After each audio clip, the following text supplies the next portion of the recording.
ప్రియాతి ప్రియమైన సహోదరి సహోదరులారా, దేవుని బిడ్డలారా, ఈరోజు మనందరము కూడా దేవుడు ఇస్తూ ఉన్నటువంటి వాక్యము ఉపవాసాన్ని గురించి తెలియపరుస్తూ ఉన్నాడు. మనందరము కూడా ఉపవాసం చేస్తూ ఉంటాం. ఎందుకని అంటే దేవునితో మనందరము కూడా వాసము చేయాలి అని, దేవునితో మనం కలిసి దేవుని యొక్క ఆలోచనతో మనం కలిసి ఉండాలి అని మనము ఉపవాసం చేస్తూ ఉంటాం. మన యొక్క శారీరకమైనటువంటి ఆకలిని దూరం పెట్టుకుంటూ ఉంటాం. ఉపవాసము అంటే మనందరము కూడా ఆలోచించేది ఆహారము ఉద్దేశించి మాత్రమే మనం మాట్లాడుతూ ఉంటాం. ఆహారానికి సంబంధించినదే ఉపవాసం అని మనం అనుకుంటూ ఉంటాం. కానీ ఉపవాసం అనగా ఆహారానికి సంబంధించింది మాత్రమే కాదు, మన ఆలోచనకు సంబంధించింది కూడా ఉపవాసం చేయమంటూ ఉన్నాం. మరి ముఖ్యముగా మనము ఎక్కువ ఉపవాసం చేసేటువంటి దినాలు మనం అందరము కూడాను లెంట్ సీజన్లో మనందరము కూడా ఉపవాసం చేస్తూ ఉంటాం. శ్రమల దినాలలో 40 రోజులు కూడాను చాలా మంది క్రైస్తవ సహోదరి సహోదరులు ఉపవాసం ఒక పొద్దు ఉండి ఉపవాసం చేస్తూ ఉంటారు. మరి ఆహారాన్ని మాత్రమే కాదు, దేవుడు ఏమంటూ ఉన్నాడంటే మన యొక్క చెడు ఆలోచన నుండి ఉపవాసం చేయమంటూ ఉన్నాడు. తాగుబోతుతనం నుండి ఉపవాసం చేయమంటూ ఉన్నాడు. అదే విధముగా మనము ఆలోచించేటువంటి ఇతరిత్ర కోపము నుండి కానీ, క్రోధము, అసూయ, ఇలాంటి అన్నిటి నుండి కూడా ప్రభువైన దేవుడు ఉపవాసం చేయమంటూ ఉన్నాడు. కాబట్టి మనము దేవుడు ఏమంటూ ఉన్నాడు అంటే ఉపవాసానికి అంత ప్రాముఖ్యత ఉన్నది.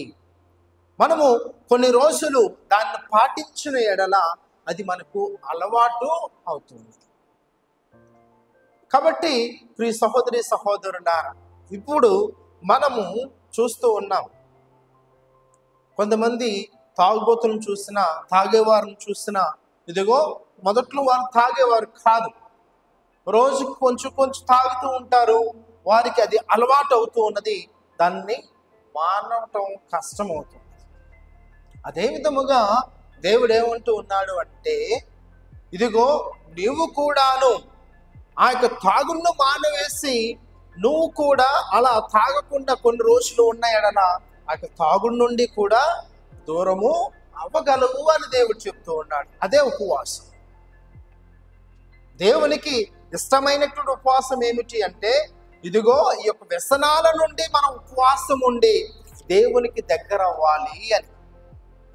మనం ఉపవాసం చేసేది ఎందుకు? దేవునికి దగ్గరగా జీవించాలి అని. మరి ఆకలిని మాత్రమే మనము దూరం చేసుకొని మన యొక్క ఆలోచనలన్నీ, మన యొక్క చెడు ఆలోచనలన్నీ కూడాను దేవునికి దూరం చేస్తూ ఉన్నాయి. కాబట్టి దేవునికి దూరం అవటం ముఖ్యము కాదు, దేవునికి దగ్గర అవ్వటము. అందుకని దేవుడు ఏమంటూ ఉన్నాడు అంటే మన యొక్క శారీరక ఉపవాసం ముఖ్యముగా మన యొక్క ఆలోచన ముఖ్యం. నీతి గల ఆలోచన, పవిత్రమైనటువంటి ఆలోచన ముఖ్యము. అందుకని యేసు ప్రభు ఇక్కడ స్పష్టంగా పలుకుతూ ఉన్నాడు. లోకాసు సువార్త 5వ అధ్యాయము 33వ వచనం నుండి 39వ వచనం వరకు ఈరోజు యేసు ప్రభు సువిశేషం ద్వారా పలుకుతూ ఉన్నాడు. ఇదిగో ఆయన తన శిష్యులను తీసుకొని ఒక విందుకు వెళ్ళినప్పుడు అక్కడ ఉన్నటువంటి ప్రజలందరూ అంటూ ఉన్నారు, ఇదిగో యోహాను శిష్యులు, బాప్తిస్మ యోహాను శిష్యులు అందరూ కూడాను ఉపవాసం ఉండి ప్రార్థన చేస్తూ ఉన్నారు, కానీ నీ యొక్క శిష్యులు ఉపవాసం చేయరెందుకు అని యేసు ప్రభుని ప్రశ్నిస్తూ ఉన్నారు. అప్పుడు యేసు ప్రభు పలికినటువంటి మాట, ఇదిగో పెళ్లి కుమారుడు ఉన్నంత వరకు కూడా ఇంటిలో ఎప్పుడూ కూడా కుండ పొర్లుతూనే ఉంటది. కుమారుడు, ఆ యొక్క పెళ్లి కుమారుడు వీరి నుండి వెడలిపోయే కాలం వచ్చును, ఆ రోజున వారు ఉపవాసం ఉండరు అని దేవుడు పలుకుతూ ఉన్నాడు.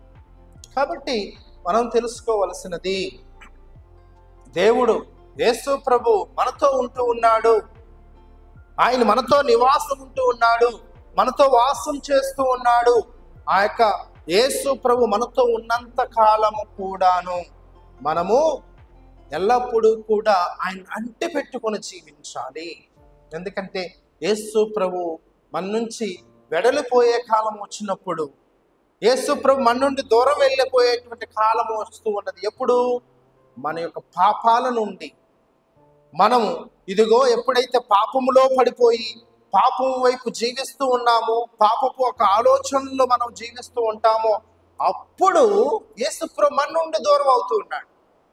యేసు ప్రభు దూరం అవుతున్నప్పుడు మళ్ళీ మనము ఉపవాసము చేసి దేవునికి దరికి చేరాలి అని దేవుడు పలుకుతూ ఉన్నాడు. కాబట్టి ప్రియ సహోదరి సహోదరుల, ప్రభుకి అతి ముఖ్యమైనటువంటిది, అతి ఇష్టమైనటువంటి ఉపవాసం ఏమిటి అంటే మన పాపాల నుండి మనం ఉపవాసం ఉండి దేవుని దరి చేరటము.